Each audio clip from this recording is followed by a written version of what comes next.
Buen día, gente, ¿qué tal? Bueno, este es el primer vídeo de la unidad 2 de filosofía. Bueno, empecemos. En realidad, en esta unidad 2 debemos imaginar que ya ha pasado mucho tiempo, ¿sí? Por tanto, el objetivo último de los filósofos ya no es el arjé, ya nadie se plantea nada sobre el arjé. ¿Qué es lo que ha sucedido? Ahora ha cambiado el gusto de la época y la gente lo que se pregunta es ¿por qué existe la sociedad? ¿Cómo funciona la sociedad? Y si es posible alcanzar la felicidad. Bien, en este momento la filosofía se desarrolla sobre todo y fundamentalmente en la ciudad de Atenas. Estamos a mediados del siglo V a.C., ¿sí? Por tanto, 450, 470, más o menos. En la ciudad de Atenas hay grandes movimientos filosóficos. El primero de ellos, el primero que destaca, es el que encabeza Sócrates. Sócrates es un filósofo muy extraño. Él es el que dice que solo es posible alcanzar la verdad a través del diálogo entre las personas. Él emplea un método que llama mayéutica, que en griego antiguo es el nombre que tenía el oficio de las parteras, la mujer que ayuda a otra a traer un niño al mundo, ¿sí? ¿En qué consiste? Él lo que hace es pasear por las plazas y mercados de Atenas y va interrogando a la gente que cree que es especialista en un tema. Hace que esa persona sea consciente de que es ignorante y juntos, a través de un diálogo, tratan de alcanzar la realidad de ese conocimiento. Por ejemplo, sobre el valor va a interrogar al general, al artista le interrogará sobre la belleza, y lo que hace es que caigan en contradicciones constantemente, de tal manera que juntos vayan a alcanzar y a definir la realidad de la que estaban hablando. Por eso la frase preferida de Sócrates era: yo solo sé que no sé nada, porque el conocimiento se alcanzaba a través de un diálogo. Bien. Al final de su vida él va a ser condenado en la ciudad de Atenas por corromper a la juventud y él morirá envenenado. La noche antes de que se le ajusticie, sus amigos van a verle a la prisión y le traen un caballo para que él escape, y él se niega a huir porque él dice que él era un ciudadano ateniense y no huirá como un ladrón en la noche. ¿Por qué motivo? Porque siempre cumplió con sus obligaciones de ciudadano ateniense. Él, sabemos seguro históricamente, que al menos participó en 3 campañas, llevó por tanto el escudo y la espada de su ciudad para defenderla. Por tanto, él entiende que no debe de ninguna manera salir corriendo, debe quedarse y acatar las órdenes o la sentencia del tribunal de su ciudad, por mucho que él crea que eso es injusto. El segundo movimiento es el que llaman sofistas. Los sofistas y Sócrates estaban muy peleados. ¿Los sofistas quiénes eran?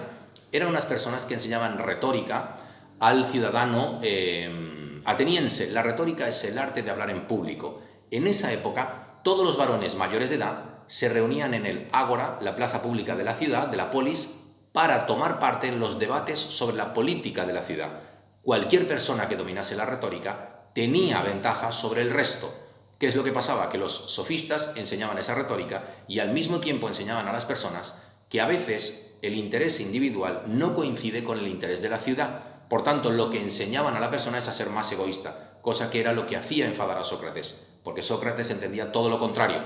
Los intereses de la ciudad y del ciudadano tienen que ser los mismos. Así es posible que el ciudadano sea feliz en esa ciudad, si todo el conjunto de la ciudad también es feliz.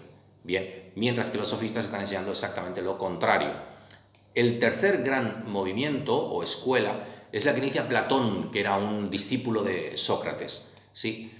Platón nos habla en una de sus obras que se llama El mito de la caverna, de la llamada teoría de las ideas. Esta sí que os va a sorprender. Platón parte de la idea de que tus sentimientos, más que tus sentimientos, tus sentidos te engañan, ¿bien? Y él nos dice que la realidad se divide en 2 planos, el plano inferior y el plano superior. Debes imaginarlo como 2 hojas que estén una encima de la otra, ¿sí? Te dice que tú normalmente en tu vida vives en el plano inferior, que es el que captas con tus sentidos. ¿Qué es lo que sucede en ese plano inferior? En ese plano inferior tú puedes ver una multiplicidad de animales y cosas, por ejemplo, un montón de caballos, un montón de árboles, etc. Y todo está sujeto a la enfermedad y a la muerte, por tanto todo es cambiante. Pero si tú eres capaz de meditar con tu cabeza, podrás llegar al plano superior. En el plano superior lo que habita son los conceptos y las ideas. Ahí es donde tú puedes encontrar el concepto caballo y el concepto árbol, ¿sí? Que viene a ser todos aquellos factores que hacen que un caballo sea un caballo y que un árbol sea un árbol o un río sea un río, etcétera, etcétera, etcétera. Bien, ¿qué es en última instancia lo que está haciendo Platón con estas ideas? Él lo que hace es reflexionar sobre la manera en cómo los seres humanos conocemos, ¿sí?